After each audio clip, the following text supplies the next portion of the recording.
di dalam Tuhan, kita boleh merasakan damai dan sukacita Kristus. Persoalannya yang senantiasa muncul dalam diri kita adalah ketika kita berkata bahwa kita di dalam Tuhan, tapi ternyata kita sebetulnya tidak di dalam Tuhan. Saudara, kita mau belajar bagaimana kita hidup bagi Tuhan, dan bagaimana kita juga mengerti apa yang Tuhan mau untuk kita kerjakan dalam kehidupan kita. Karena kalau kita hidup di dalam Tuhan tetapi kita tidak melakukan apa yang Tuhan mau untuk kita kerjakan, ya itu sama juga kita dikatakan sebagai kita ini adalah orang-orang yang pembohong. Karena apa? Karena kita bicara bahwa kita mengenal Tuhan, tetapi ternyata kita tidak mengenal Tuhan.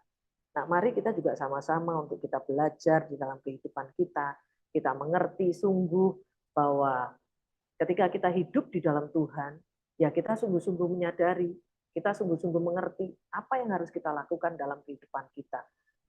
Judul yang saya berikan buat kita, buat materi kita saat ini, bahwa bagaimana kita menjadi alat kebenaran bagi Tuhan, ya, menjadi alat kebenaran bagi Tuhan. Saudara, bacaan yang akan kita baca sama-sama dari Roma yang ke-6. Nah, Roma yang ke-6 ini, saudara, Roma yang ke-6 ini ayatnya, kalau kita lihat di situ, sama-sama kita akan lihat Roma ke-6 itu, saya biasanya sering ngasih PR ya. Dari ayat yang pertama sampai ayat yang ke-14 jadi PR buat saudara semua ya. Buat para wanita untuk apa? Untuk kita sama-sama belajar dan baca. Saya nggak mungkin akan baca semuanya, saudara. Kenapa?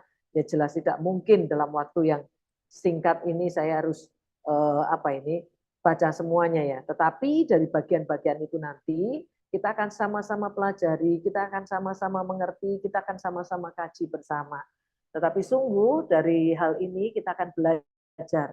Mulai dari ayat yang ke-13. Sekali lagi, ayat yang sebelumnya juga menjadi dasar buat kita supaya kita juga mengerti sungguh apa yang harus kita lakukan dan apa yang harus kita kerjakan di dalam kehidupan kita. Nah, saudara, ketika kita belajar dari ayat Roma yang ke-6 ayat 13 sampai 14 ini, di situ dikatakan, dan janganlah kamu menyerahkan anggota-anggota tubuhmu kepada dosa untuk dipakai sebagai senjata kelaliman, tetapi serahkanlah dirimu kepada Allah sebagai orang-orang yang dahulu, ya, yang dahulu dikatakan di sini, ya, yang dahulu mati, ya, yang dahulu mati. Ya, next slide sudah ya. Yang dahulu mati, tetapi yang sekarang hidup. Ya, tetapi yang sekarang hidup. Jadi dulu mati, ya, tapi sekarang hidup.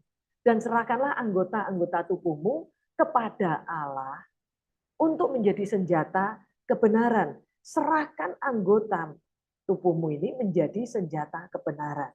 Para wanita yang dikasihi Tuhan, kita mau jadi senjata kebenaran bagi Allah. Kata kunci yang diberikan di sini, ya, kata kuncinya adalah apa, saudara? Dari Paulus mendesak orang-orang percaya untuk apa? Berhenti mempersembahkan anggota-anggota tubuhnya untuk berbuat dosa. Next slide. Yang kedua, kata kuncinya adalah serahkan anggota-anggota tubuhmu kepada Allah untuk menjadi senjata kebenaran. Nah, para wanita yang dikasihi Tuhan, kita mau belajar di sini, berhenti mempersembahkan. Kita ganti ya. Depannya itu kita berikan kita namanya sendiri. Sudah, aku berhenti mempersembahkan anggota-anggota tubuhku untuk berbuat dosa. Aku menyerahkan anggota-anggota tubuhku kepada Allah untuk menjadi senjata-senjata kebenaran. Satu hal yang tidak mudah tentu saja. Kenapa saya berkata tidak mudah? Karena untuk menyerahkan seluruh anggota tubuh kita kepada Allah untuk menjadi senjata kebenaran, itu membutuhkan yang namanya sungguh-sungguh kita punya kehidupan di dalam Kristus.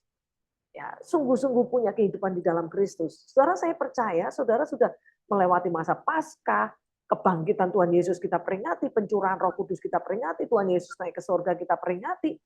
Tapi jangan sampai semua peristiwa itu hanya menjadi sebuah sejarah dalam hidup kita. Tapi apa sih yang harus kita lakukan sebagai seorang perempuan, di mana Tuhan menciptakan kita menjadi perempuan. Nah, apa ya kalau saya bilang, lubangnya itu banyak. Perempuan ini untuk jatuh dalam dosa itu banyak sekali. Kita nggak bicara pria, kita bicara perempuan, karena kita sedang ada di woman semua ya. Kita woman gathering ini ya. Nah, bagaimana kita sebagai perempuan bisa mempersembahkan anggota tubuh kita ini buat kemuliaan Allah. Berhenti mempersembahkan anggota tubuh kita ini untuk berbuat dosa. Nah, satu kuncinya di slide yang berikutnya, ketika saudara dan saya di dalam Kristus, kita pasti diubahkan. Nah, cek dalam diri kita masing-masing ya. Kita sudah hidup di dalam Kristus atau belum? Kalau kita di dalam Kristus pasti diubahkan dari manusia lama menjadi manusia baru kita. Dari manusia lama, di mana manusia lama itu ada kepahitan, ada iri hati, keras kepala, takut, kecewa, dan masih banyak yang lain. Saya nggak sempat tulis semuanya. Itu akan berubah menjadi manusia baru di mana kita bisa mengampuni, kita menjadi perempuan yang rendah hati, kita jadi perempuan yang mau dibentuk, kita jadi perempuan yang percaya Tuhan. Saudara, kepahitan ini seringkali ada di dalam kehidupan kita para wanita. Kenapa? Seringkali perempuan itu memang berpikirnya atau bergeraknya dengan perasaan. Kalau laki-laki lebih dengan logika. Tetapi saya percaya perempuan di dalam Kristus tidak hanya bergerak dengan perasaannya, tetapi perasaan Kristus, pikiran Kristus. Sehingga apa? Kita tetap bisa mengampuni. Tidak ada penyimpan dendam, tidak ada nyimpan kepahitan, tidak ada nyimpan jengkel. Itu awal dari semuanya, saudara ya. Jengkel yang tidak terselesaikan pasti akan muncul ya kepahitan. Ini menjadi apa ini? Menjadi tumpukan-tumpukan masalah yang luar biasa. Iri hati demikian juga. Nah, keras kepala. Nah, seringkali kita ya kalau sudah kita bicara perempuan ini bilang pokoknya, nah itu sudah sulit, saudara. Kalau sudah bilang pokoknya, seringkali kita berkata bahwa kita yang paling benar, kita yang paling oke. Itu bentuk daripada manusia lama kita. Bukan orang yang sudah bertobat, bukan orang yang sudah masuk dalam manusia baru. Orang-orang yang sudah ciptaan baru pasti akan berbeda, saudaraku. Kenapa saya katakan berbeda? Karena kita ciptaan baru bukan kita lagi, tapi Kristus yang hidup di dalam kita. Maka kita bisa dengan cepat mengampuni. Tidak ada simpan dendam. Nah, ini yang tahu diri kita sendiri. Karena perempuan itu masih bergerak banyak dengan perasaannya, bukan sesuatu yang mudah untuk mengampuni orang yang sudah melukai kita, yang sudah membuat kita mungkin merasakan banyak hal yang tidak nyaman dalam kehidupan ini. Tetapi kita mau belajar, manusia baru itu sanggup untuk mengampuni. Dia punya kerendahan hati, bukan sombong, tapi rendah hati. Nah, tipis sekali, saudara, antara kita ini mencuri kemuliaannya Tuhan dengan kita benar-benar rendah hati. Tapi Tuhan ngajar kita rendah hati. Saya suka berkata, kalau sombong itu nggak dapat bagian dalam kerajaan surga. Nah, balik lagi, kita bukan orang yang keras kepala, tapi kita mau dibentuk. Saya pun dalam kehidupan saya juga dibentuk. Saya pun dalam kehidupan saya dengan orang-orang yang ada di sekitar saya, mereka membentuk saya dari hari ke hari, bahkan sampai hari ini. Dan yang harus kita lagi percaya Tuhan, sepenuhnya percaya Tuhan. Seringkali dalam hidup kita masih punya rasa khawatir, rasa takut, rasa cemas. Saudara, siapa sih yang bisa dipakai Tuhan untuk membentuk kita? Next slide, kalau saya dibentuk lewat orang-orang yang ada di sekeliling saya ini.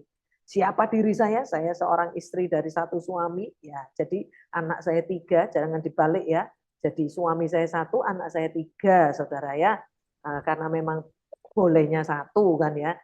Tuhan kasih. Nah, nama saya Tri Astuti, suami saya Daniel Tri Susilo, Tri and Tri get Tri, saudara ya. Ya, saya mulai dapat anugerah yang begitu luar biasa ya. Anak saya bersyukur mereka semua dokter, jadi saya juga mengucap syukur. Kenapa? Karena mereka dipakai Tuhan di dunia medis. Ya, Filia yang nomor 1 itu sudah menikah, suaminya berdiri di belakangnya. Itu yang tengah nomor 2 yang pakai toga itu karena wisuda dokter kemarin di kedokteran gigi. 1 cucu, saudara. Mereka lah yang dipakai Tuhan membentuk saya. Mereka lah yang dipakai Tuhan menolong saya. Contoh, saya dibentuk untuk apa? Saya dibentuk untuk percaya sama Tuhan. Saya dibentuk untuk punya rasa percaya bahwa segala sesuatu yang Tuhan kerjakan itu indah, segala sesuatu yang Tuhan kerjakan itu Tuhan punya rencana. Saudara.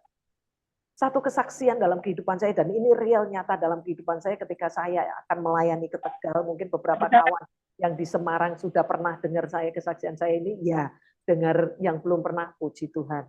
Ya, saya mau pelayanan ke Tegal, saudara. Suami saya begitu baik untuk menolong saya. Dia bilang, Mam, apa yang mau dibawa?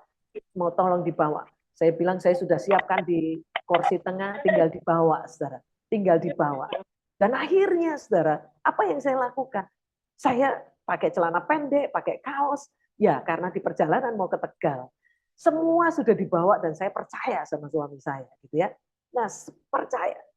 Sampai di Tegal, singkat ceritanya, waktu mau ibadah sudah singkat gitu ya, saudara, saya mau ganti pakaian. Gereja di sebelahnya saya mau ganti pakaian gitu. Tapi ketika saya cari, saudara, yang saya temukan hanya jasnya saja. Sementara celana panjang saya nggak ketemu. Cari, saya tanya suami saya bilang, kalau nyari itu yang benar. Saya minta dibantu oleh dia untuk cari. Tapi apa yang terjadi? Tidak ketemu juga, saudara. Dia berkata, mungkin di mobil, yang mungkin jatuh di mobil. Cari di mobil. Ya, saya pikir saya mau dibantu dicarikan ya, saudara, biar saya siap-siap yang. Ternyata enggak, saudara. Saya harus cari sendiri, dia kasih kuncinya, saya keluar dari ini, enggak ketemu juga. Saya balik lagi, saya gandeng suami saya, yuk bantu cari. Enggak ketemu juga, saudara. Saudara, saya lagi membayangkan gini, saudara. Tuhan, apa ini model baru kali ya? Ini khotbah pakai celana pendek, pakai kaos, pakai jas gitu ya. Wow, saya bilang Tuhan, ini enggak mungkin. Tapi kalau memang ini yang harus terjadi, ajari aku mengerti. Suami saya tanya, terus piye yang? Ini terus piye? Jujur saudara, di posisi itu saya sendiri udah nggak tahu apa yang harus saya lakukan. Tapi saya percaya. Saya ingat satu pujian.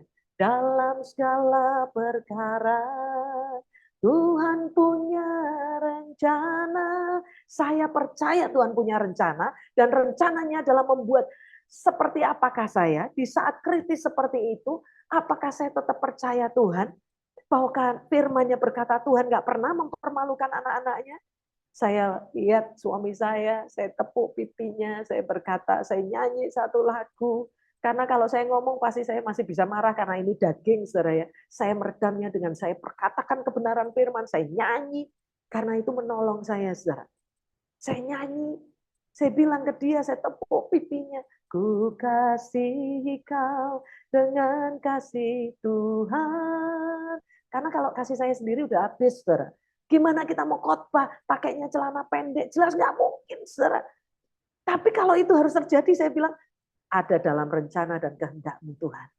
Saya masuk ke kamar lagi sambil berjalan, saya bilang, ada satu pujian yang saya naikkan, saya bilang kata, di saatku tak berdaya, kuasa-Mu yang sempurna, ketika ku percaya, mujizat itu nyata. Saya berkata mujizat itu nyata, imani dengan iman, percaya saya sama Tuhan.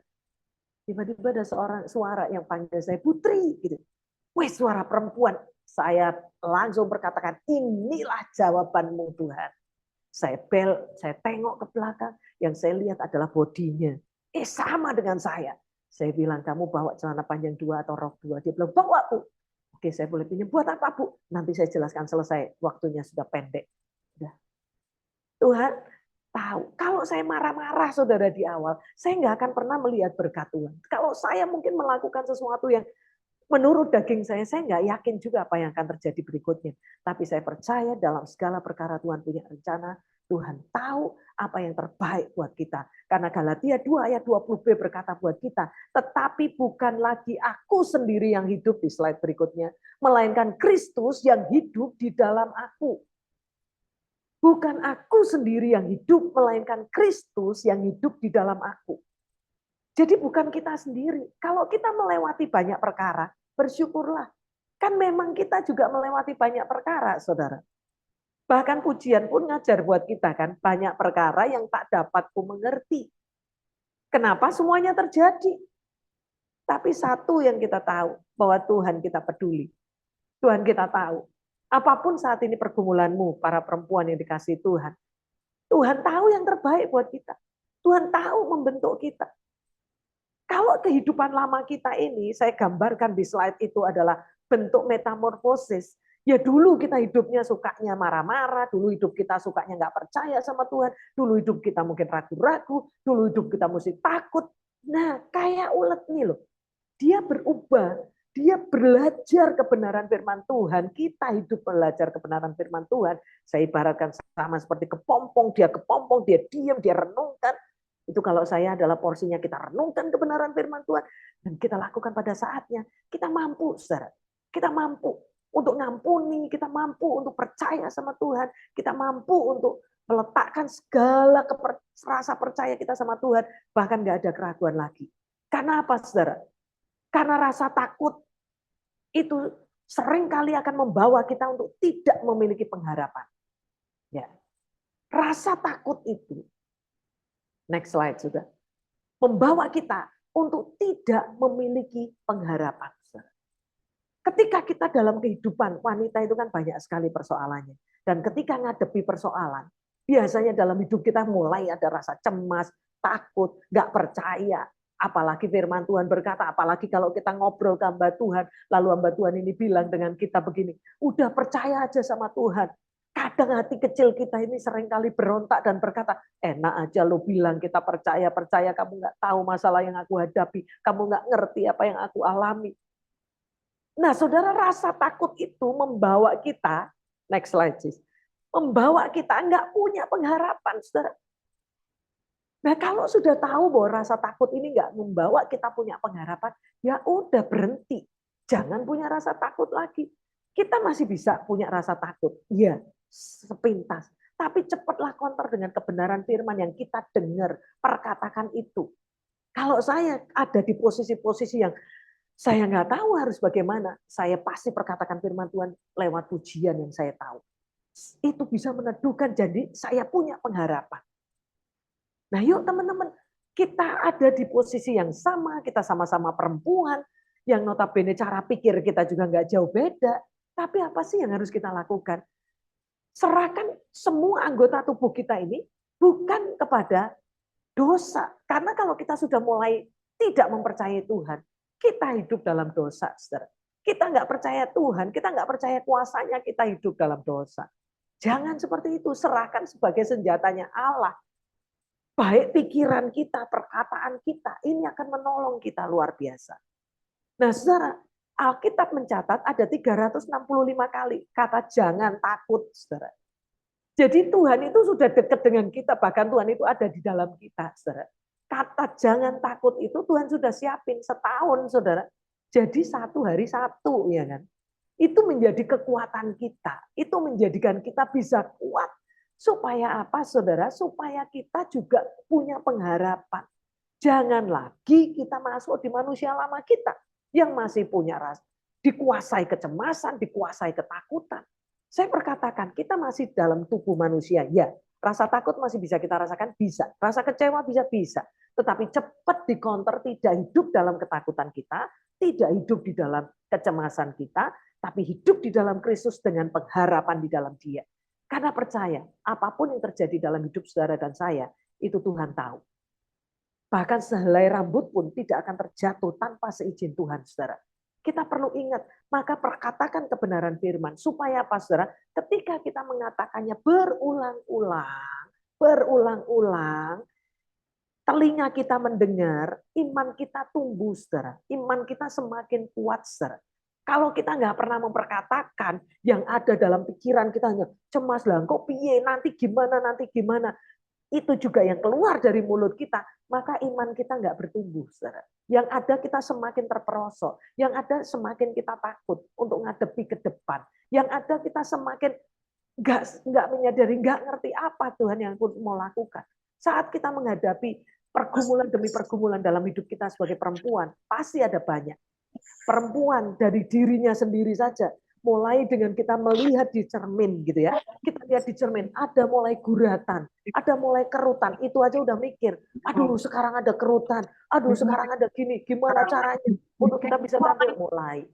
Nah kalau saya bilang kalau kita tambah umur muncul guratan, ya wajar lah saudara, tubuh jasmani kita ini memang akan merosot, nggak ada yang kita ini nggak bisa tua, nggak ada. Kalau nanti kita tubuh jasmani kita ini makin merosot, kita punya kelemahan ini, bersyukurlah. Tapi manusia rohani kita semakin kuat di dalam Tuhan. Gak perlu takut, itu alamiah saja. Seiring dengan bertambahnya usia, pastilah saudara, tubuh jasmani kita makin merosot. Yes, itu pasti terjadi. Tapi kalau kita mulai menyerahkan kepada Tuhan dari pikiran kita, ya pikiran kita sudah kita taruh di dalam Tuhan. Perkataan kita, semuanya kita percaya sama Tuhan. Mulai ini, kita bisa dipakai oleh Tuhan menjadi senjata kebenaran. Sekalipun mungkin kita sedang mengalami berbagai-bagai pergumulan, kita tetap bisa menyatakan bahwa kita punya Allah yang dahsyat. Kita punya Allah yang ajaib. Kita punya Allah yang luar biasa. Jadi kita tetap punya pengharapan. Tetap punya pengharapan. Saya ingat ketika saya berkata, saya memperkatakan firman Tuhan, supaya saya menyerahkan tubuh saya kepada anggota kebenaran, Tuhan memberikan saya pembelajaran, saudara. Ketika saya harus melayani ke pulau-pulau kecil di Kepulauan Halmahera, saudara. Sarana transportasi yang dipakai adalah perahu, saudara. Orang itu sudah tahu, keluarga saya semua sudah tahu kalau saya itu paling takut kalau sudah yang namanya urusannya dengan air, ya laut gitu ya, saudara. Kalau mungkin dari awal saya dikasih tahu, Putri nanti pelayanannya pakainya perahu kecil, kita pelayanan ke perahu, mungkin saya nggak berangkat kali Esther. Tapi yang dikatakan di situ, anak-anak bilang dengan saya gini, kita pakai kapal Bunda. Wah, bayangan saya kapal itu gede, saudara. Tapi apa yang terjadi sampai di sana, saya nggak jumpai kapal. Saya jumpai perahu. Saya berkata, Tuhan, segala sesuatu itu dalam pengaturan. Anak-anak itu semua baik. Semua terjadi ini untuk melatih aku. Supaya aku sungguh-sungguh di dalam Engkau. Maka Roma 6 ayat 19 dari pasal ini berkata, demikianlah halnya kamu sekarang harus menyerahkan anggota-anggota tubuhmu menjadi hamba kebenaran yang membawa kamu kepada pengkudusan. Serahkan ini anggota tubuh kita. Saya mau menyerahkan hati saya, pikiran saya, semuanya kepada Tuhan. Saya berkata, Tuhan, kehendak-Mu yang jadi atas aku. Aku takut, iya, tapi aku percaya. Pembelajaran cerita anak-anak, cerita Goliat dengan Daud. Saya berkata, Daud kecil, berani lawan Goliat. Karena apa? Aku maju dalam nama Tuhan. Nah, majunya dalam nama Tuhan. Supaya sungguh-sungguh kita bisa. Saya akhirnya bisa melewati. Saya bersama satu anak saya berkata gini, Mam, Mama ngajari aku loh, Mam. Mama tuh khotbah. Taruh semua hidup kita sama Tuhan. Rumah kita itu kan sudah jelas. Kalau kita masih diberi kesempatan Tuhan untuk melayani, berarti kita pulang ke rumah kita di dunia. Kalau enggak, ya kita pulang ke rumah Bapa. Udah nyerah aja. Dihantam ombak dengan perahu yang kecil. Saya berkata, Tuhan, aku nyerah. Dibutuhkan keteguhan, kepercayaan sungguh-sungguh. Saya bilang, kalau hari ini selesai, aku pulang, aku pulang. Kalau Engkau masih kasih aku kesempatan, beri aku Tuhan. Keberanian yang luar biasa di dalam Engkau. Nah, yuk para wanita, saya sering kali di ruang konseling saya menghadapi banyak orang yang takut, cemas. Ya, kenapa? Karena banyak orang juga tidak memperkatakan firman Tuhan dan tidak menyerahkan anggota tubuhnya bagi kemuliaan Tuhan, bagi senjata kebenaran. Yuk kita serahkan sebagai senjata kebenaran. Nah, apa yang harus perempuan? Apa yang harus perempuan lakukan? Atau apa yang bisa perempuan lakukan gitu ya? Untuk kita ini bisa menyerahkan tubuh kita menjadi alat bagi kemuliaannya Tuhan. Yang pertama, saudara, kita harus menyerahkan seluruh anggota tubuh kita sebagai hamba kebenaran. Apa anggota tubuh? Semuanya. Pikiran, mata, mulut, semua anggota tubuh kita, hati kita, tangan, kaki kita bagi kemuliaan Tuhan. Berarti ada di dalam pelayanan Tuhan. Hati-hati, karena kita perempuan, seringkali mulut ini tidak menjadi alat kebenaran bagi Tuhan. Yuk kita berlatih, serahkan semuanya bagi kemuliaan Tuhan. Mulai berlatih. Yang kedua yang harus dilakukan, harus melatih diri berkali-kali untuk melakukan hal yang berkenan kepada Allah. Kenapa saya katakan harus berkali-kali? Ya karena kita ini seringkali lebih dikuasai oleh kecemasan, ketakutan kita. Maka kalau kita udah berulang kali harus dicoba lagi berulang kali, kita akan punya kekuatan yang luar biasa. Saya ngalami berkali-kali Tuhan ajar kami untuk percaya sama Tuhan dalam hal finansial luar biasa. Untuk percaya bahwa Tuhan itu bisa melakukan jauh melebihi apa yang kita pikirkan. Berkali-kali juga saya dilatih oleh Tuhan. Nah kita mau saudara, di dalam kesempatan ini saudara, bersama-sama kita para wanita, kita mau belajar saudara. Kenapa harus berulang kali? Nah seringkali orang kalau baru sekali saudara, nggak akan hafal. Saya dosen, saya ngajar, saya seorang ibu. Kalau saya ngajar anak saya nggak mungkin sekali. Saudara. Saya ngajar berkali-kali. Mengingatkan berkali-kali. Sehingga itu menjadi habit akhirnya. Kalau saya ngajar, kalau saya melakukannya, mencobanya berulang kali. Satu saat saya akan memetik hasilnya. Saudara. Satu kesaksian ketika saya harus mencoba berulang kali, saudara. Itu ketika saya ngajar anak saya untuk bagaimana bisa nyembah Tuhan. Anak saya nomor 3, saudara, Hizkia. Ketika saya ajak ibadah, dia pasti duduk paling depan. Karena saya khotbah, pasti dia duduknya juga sebelah saya. Tapi ketika pujian dinaikkan, tangannya cuma dilipat begini, saudara. Tangannya dilipat dan saya katakan, Dek, nyanyi. Dia bilang, geleng kepala. Saya ajak kemana? Tetap dengan seperti itu. Bertahun-tahun. Bertahun-tahun pula saya juga dengar di telinga saya ini orang berkata dengan saya gini, Putri, apa enggak mau ajari itu anakmu? Apa enggak diajari itu anaknya? Buat nyanyi nyembah baik Tuhan. Buat mengikuti ibadah dengan baik. Saudara, perkataan itu kalau saya pikir dengan daging saya, itu pasti saya sakit hati. Saudara. Tapi saya berkata, Tuhan, ajar aku mengerti. Engkau pasti punya rencana yang indah. Anak ini luar biasa. Saya memperkatakan dengan Tuhan, anak ini dahsyat, anak ini luar biasa. Anak ini hebat, anak ini akan menjadi anak yang menyukakan hatimu Tuhan. Saya terus memperkatakan sesuatu kebenaran. Mulut saya pakai untuk memperkatakan hal positif, bukan hal negatif. Hal positif saya perkatakan. Saya perkatakan, saya perkatakan. Saya berulang kali mencoba ketika tidak mau hari ini, saya ajak lagi. Saya nggak bosen. Bukan kebalikan ketika anak saya nggak mau nyanyi, lalu saya dengar kok nggak diajari, terus saya nggak ajak anak. Enggak. Saya ajak lagi. Setiap pelayanan lebih banyak saya ngajak anak saya. Saya ajak lagi, terus berkali-kali. Terus berkali-kali. Saya mencobanya berulang-ulang. Dan saudara, jawabannya adalah 17 tahun kemudian. Jadi saudara, saya mencobanya berulang-ulang. Karena di usia dia yang kalau saya nggak salah 18 atau 19 tahun, dia mulai mau untuk nyanyi. Bahkan Tuhan bawa dia untuk menjadi worship leader. Pastor di mana dia bergereja, dia kasih video dengan saya. Dia katakan, Putri, ini anakmu. Karena beliau juga tahu betapa seringnya saya dapat perkataan bahwa saya nggak bisa ngajar anak saya nggak bisa begini, saya nggak bisa gini, bisa khotbah gini, tapi anaknya sendiri nggak bisa muji Tuhan. Saudara, itu saya terima dan itu menjadi batu pijakan buat saya. Kayak kalau saya dilempari batu gitu loh, saudara. Dilempari batu itu saya tangkap, sakit ya, tapi saya kumpulkan. Menjadi batu pijakan buat saya semakin naik.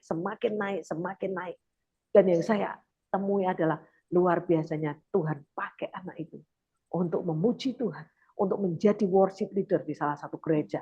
Dia mulai nyanyi, dia mulai nyembah. Bahkan hari ini ketika dia sedang ada dalam koasnya dia berkata dengan saya, Mama, aku mau studi teologi. Saudara, nggak ada di pikiran saya, saudara. Tetapi ketika saya mengajarkan dengan dia, saya beri dia buku, dibaca ya. Saya tahu itu nggak dibaca, tapi nggak apa-apa, besoknya saya beri buku lagi. Dia bilang, Mam, yang kemarin belum selesai dibaca, baru judulnya. Nggak apa-apa. Terus saya mencobanya berulang.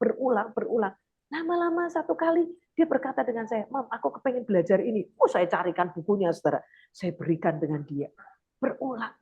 Di saat dia masuk dalam masa koasnya ini, saudara, dia bilang dengan saya, Mam, aku mau studi teologi. Dan saat ini dia studi double, saudara. Koasnya tetap jalan, dokter mudanya dia tetap jalan, dia studi master teologi juga. Saya berkata, wow, semua karena apa? Karena Tuhan. Saya melatih diri berkali-kali untuk melakukan hal yang berkenan kepada Allah, mendidik, mendampingi anak-anak, menyerahkan anggota tubuh saya dari mulai hati saya, telinga saya, mulut saya, mata saya pakai semuanya Tuhan aku. Bukan berarti saya sekarang udah hebat, tidak saudara. Saya pun masih belajar. Karena saya tahu sepanjang kita hidup, Tuhan akan memberikan pembelajaran demi pembelajaran untuk saudara dan saya meningkat. Terus meningkat. Saya sering kali berkata dengan anak-anak saya ketika, Mam sulit. Ya, namanya didikan. Nggak ada yang gampang. Namanya didikan ketika anak saya, karena saat ini mereka sedang ambil spesialisnya semua, dia datang kepada saya, dia bilang, Mam, waduh susah banget Mam. Saya bilang, buat meningkat, pasti ada pembelajaran, dan itu nggak mudah. Ya, tapi bukan berarti tidak bisa. Ketika kita berulang kali mencoba, menyerahkan semuanya kepada Tuhan, Dia Allah yang luar biasa. Karena the important thing is that Jesus walking beside us. Saudara, yang terpenting itu Yesus bersama kita, saudara. Bukan yang lain. Yang penting itu kita mau ngadepin apa-apa, yang penting Yesus sama-sama kita. Nah, mau apapun yang kita hadapi, saya percaya hari ini kita ngadepi masalah macam-macam. Kita sebagai seorang ibu ngadepi diri kita sendiri. Kita mungkin yang sudah masuki masa menopause juga punya pergumulannya sendiri. Kita yang mungkin masuki masa pensiun, kita juga punya pergumulan sendiri. Kita yang mungkin punya anak-anak yang semakin dewasa juga kita punya pergumulan. Kita punya pergumulan banyak. Tidak hanya dalam diri kita, suami, anak-anak, keluarga besar, karya kita, pekerjaan kita, pelayanan kita. Saudara, mau apapun yang terjadi dalam hidup kita, kalau kita menyerahkan anggota tubuh kita ini bagi Tuhan, maka kita akan dipakai sebagai senjata kebenaran. Tapi kalau kita menyerahkannya kepada manusia lama kita, ya balik yang hasilnya manusia lama kita, munculnya kepahitan, munculnya rasa tidak percaya, munculnya kekecewaan, sakit hati. Tapi kalau kita mulai belajar menyerahkan anggota tubuh kita ini bukan kepada dosa, tapi kepada kebenaran, maka kita ini bisa menjadi senjata-senjata Allah untuk melakukan kebenaran, menjadi kesaksian. Sekalipun mungkin saat ini saudara sedang mengalami berbagai-bagai pergumulan. Firman Tuhan sudah jelas berkata buat kita, anggaplah sebagai sebuah kebahagiaan ketika kita jatuh dalam berbagai-bagai pergumulan. Kenapa Alkitab berkata anggaplah sebagai sebuah kebahagiaan? Karena memang dianggap sebagai sebuah kebahagiaan itu karena memang itu bukan hal yang mudah, saudara. Memang sulit. Tuhan sudah tahu itu, memang sulit. Tapi anggap sebagai sebuah kebahagiaan. Tetap ada sukacita. Karena apa? Apapun pergumulan yang sedang kita alami, Tuhan kita Tuhan yang tahu. Tuhan kita ngerti. Bahkan Tuhan itu sudah berkata dalam firman-Nya, kita tidak akan pernah mengalami pencobaan, pergumulan melebihi daripada kekuatan kita. Jadi yuk kita, saudara, percaya deh. Tuhan kita ini Tuhan yang dahsyat. Tuhan kita itu tahu memberi. Nggak usah komplain, bahasa saya gitu ya. Saya ini memaksa daging saya untuk berkata, ketika kita mungkin merasakan ya, pas saat kita nerima hal yang nggak nyaman, itu pasti daging kita langsung teriak ya, kaget gitu ya. Wah, apa. Tapi kalau kita dengan cepat sudah berulang-ulang melatih anggota tubuh kita ini untuk berserah kepada Tuhan, cepat saudara. Satu contoh saudara, tiba-tiba siang gitu, saya masih di kantor gitu ya, lagi banyak kerjaan, suami saya nelpon gini, yang mobilnya ditabrak. Saya bilang gini, hancurnya parah. Saya pikir, oh iya, ditabrak itu kan ada banyak sebab ya, saudara. Tapi saya mulai ketika dia ditabrak, saya nggak mau tahu, tanya banyak hal. Hati saya langsung berkata, Tuhan, kau punya rencana yang luar biasa. Saya tanya gini, yang di dalam mobil gimana? Aman? Ya, tapi mobilnya rusak. Ya wis, masih bisa jalan, bawa pulang ke rumah. Udah istirahat, santai. Udah. Saya nggak tanya apapun lagi. Pulang dari kantor ke rumah, saya nggak lihat mobil itu. Saya langsung masuk ke kamar, beres-beres. Suami saya tanya gini, kamu nggak mau lihat mobilnya? Saya ngomong gini, memang kenapa? Kan sudah bilang mobilnya hancur toh. Jadi kalau tak lihat juga sama aja. Karena sebetulnya saya sedang mencari waktu, saudara. Saya mencoba menenangkan diri saya, ya kan? Namanya belajar loh, saudara. Saya nggak langsung ngomong, wah saya sudah hebat gini. Enggak, saya butuh tenang. Karena perempuan pasti mikir, wah bargi ngentengke, duit lagi keluar, anggaran keluar, bla bla bla bla gitu kan ya saudara. Nah yang saya lakukan apa saudara? Tenang dulu, nggak usah dilihat juga sama aja. Tak lihat juga nggak akan kembali penyoknya, tak lihat juga nggak akan mengubah segalanya. Ya udah, dah. Karena saya butuh waktu, saya alihkan untuk yang lain, untuk saya nyembah. Hati saya udah tenang, ya saya hanya tanya aja sama suami, yang kena berapa bagian. Saya nggak tanya kejadiannya, enggak. Karena sudah terjadi itu sudah lewat. Nggak usah dibahas. Yang sering kali kita lakukan, ini perempuan ya saudara pada umumnya. Tapi saya percaya saudara yang sudah di dalam Tuhan, sudah latihan banyak, nggak akan bertanya seperti ini. Kadang kalau kita diberitahu, wah nabrak gitu ya, apa kita nabrak gitu ya, yang ditanya mulut kita ini akan langsung otomatis bilang apa? Kok bisa toh? Kok bisa nabrak? Mesti nggak hati-hati, mesti nggak gini, mesti nggak gini. Yang keluar penghakiman kan saudara. Nah kalau kita nggak lakukan, kita nggak melatih diri kita, itu tetap yang akan terjadi. Jatuhnya dosa saudara. Jatuhnya kita sudah berpikir, wah ini mesti begini, mesti begini. Atau kalau kita ditabrak dari belakang gitu ya, wah kamu pasti yang nggak hati-hati, nggak kasih tanda, nggak kasih gini. Positif thinkingnya udah hilang, saudara. Karena apa? Karena amarah di kita. Nah, maka kalau kita mau menyerahkan seluruh anggota tubuh kita buat kemuliaan Tuhan, dipakai Tuhan buat senjata kemuliaan Tuhan, ya yang kita latih diri kita, ya. Karena kita tahu, kita sadar kita ini perempuan harus, wah ini latihannya luar biasa, saudara. Nah itu saya latih. Suami saya bisa berkata gini, kamu sekarang nggak marah ya kalau ada kayak gini, ada kayak gini. Dia bilang, ya udah ketabrak, rusak, cuma cari solusinya. Solusinya adalah besok dibawa ke bengkel. Dia nanya saya lagi, terus duitnya kamu punya? Punya, tapi kurangnya banyak. Saya bilang gitu. Karena saya tahu, saudara, kan pengen mobil bukan duit yang hanya 1.000, 2.000. Saya bilang punya, tapi kurangnya banyak. Tapi saya percaya kok, kalau semua ini diizinkan Tuhan, pasti Tuhan memberkati. Udah gitu aja, saudara. Kalau ini semua di Tuhan, ya udah ketika itu terjadi suasana rumah juga enak, saudara. Karena ingat ya, perempuan itu yang akan mengelola ini, suasana rumah itu bisa jadi surga atau bisa jadi neraka itu ya karena mulut kita kan. Yang dari pagi hari ini kita ngapain gitu ya. Kalau kita udah ngocehnya udah nggak beres, anak-anak dengernya juga udah aduh kayak berisik kayak radio rusak gitu ya. Itu udah nggak jadi berkat buat diri kita ya. Anak-anak pun nggak terberkati atas hidup kita. Nah, kalau kita ngadepi berbagai-bagai pergumulan, satu hal yang penting Yesus bersama kita udah. Yuk, makanya para perempuan, para wanita mesti melatih diri kita. Mulai dari seluruh ya, paling utama pikiran kita, perasaan kita. Berikut seluruh anggota yang lain, hati kita itu sama Tuhan. Kalau kita pahit, impartasinya pasti pahit. Kalau hati kita susah, itu udah terlihat dari wajah kita. Bu, tapi nggak punya duit, Bu. Besok bayar sekolah anak, Bu. Besok gini, Bu. Seringkali saya ngobrol, kalau kita nggak punya duit ya udah biasa, nggak punya duit, yang punya duit banyak itu bank ya. Tapi percayalah, kalau Tuhan sudah membawa anak-anak kita untuk bersekolah sini, Tuhan yang akan cukupkan segalanya. Yang diminta Tuhan percaya, ya kan? Kalau nggak bisa tenang, nyanyi aja, saudara. Saya paling seneng nyanyi walaupun nggak hafal semuanya. Kan pujian berkata, namun satu yang dia minta, agar kita percaya sampai mujizat jadi nyata. Ya udah percaya, belum nyata percaya aja, belum nyata percaya aja. Saatnya akan tiba. Karena apa? Pelangi itu kan muncul tepat pada waktunya. Ya kan ada lagunya. Saya paling seneng nyanyi gitu aja karena hati saya damai. Daripada kita mikir terus kita mikirnya aneh-aneh, negatif thinking yang ada di kepala kita nggak jadi berkat, saudara. Maka yuk serahkan. Semuanya hidup kita ini mulai latih dan itu harus berulang-ulang, nggak bisa sekali. Kalau bilang, Bu, nggak bisa ini, latihan lagi, latihan lagi, latihan lagi. Saya juga dibentuk dan dilatih Tuhan dari berbagai-bagai pergumulan, dari berbagai-bagai masalah, dari berbagai-bagai hal.